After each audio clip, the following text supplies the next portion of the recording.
And I give the floor to the representative of the United States. Thank you, Madam President, and thank you to my friends with the French delegation for allowing me to speak as I have to leave early.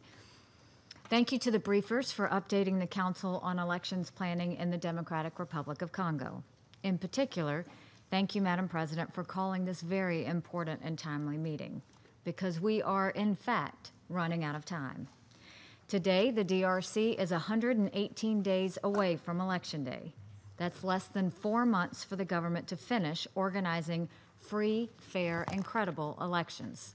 Fortunately, we have already reached an important milestone. President Kabila did not register as a presidential candidate before the deadline, guaranteeing that he cannot legally stand for re-election or legitimately serve as president past January 2019. The United States welcomes reports of President Kabila's intent not to seek a third term. This is an important step towards a peaceful transition of power.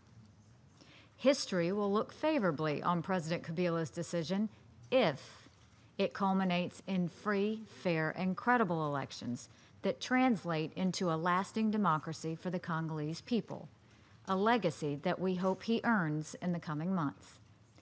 While we recognize progress, we cannot deny the red flags and unanswered questions that remain.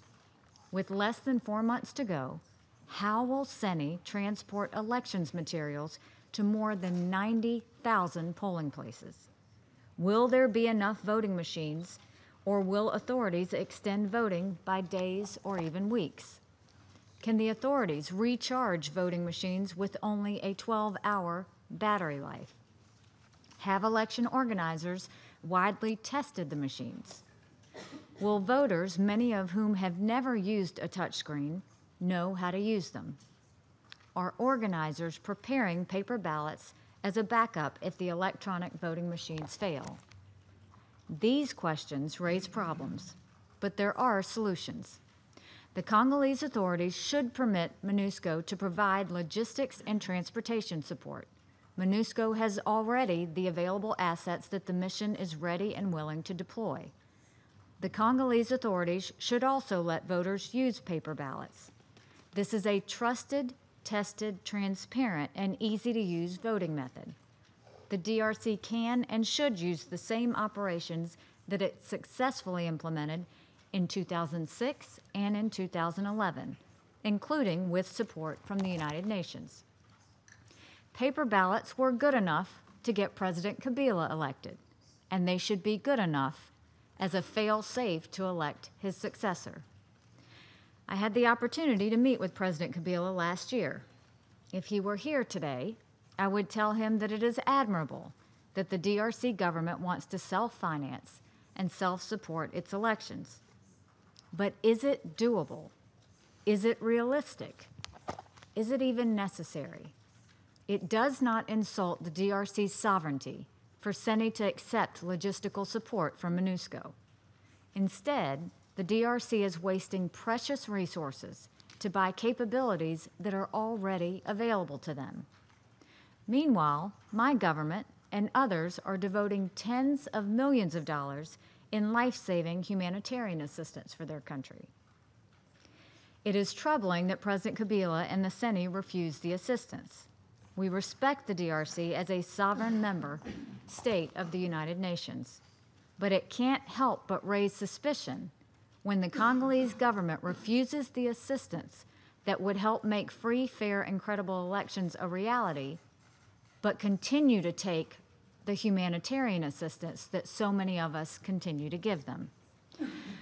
Other red flags add to our suspicion. We are deeply concerned about the CENI's decision on August 24th to disqualify some opposition presidential candidates for what appear to be political reasons. This is not how an electoral process or any independent electoral commission should function. We also praise those candidates who feel they have been unjustly disqualified for using the appeals process that was open to them. By abiding by the rules of the domestic process, opposition and civil society organizations further reinforce just how much independence DRC's National Independent Electoral Commission has lost during Mr. Nanga's tenure. The National Assembly president also continues to deny the wish of an opposition party to replace its Senate candidate in violation of the December 2016 St. Sylvester Agreement. The Minister of Justice continues to detain dozens of opposition members and civil society activists, again in violation of the St. Sylvester Agreement. There must be a political space for candidates to campaign, citizens to assemble, and opposition members to speak freely without fear. There can be no violence, intimidation, harassment, or silencing of the opposition. Political parties must be able to compete on a level playing field.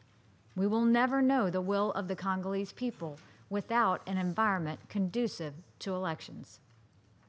We have 118 days. These problems are fixable. There is still enough time.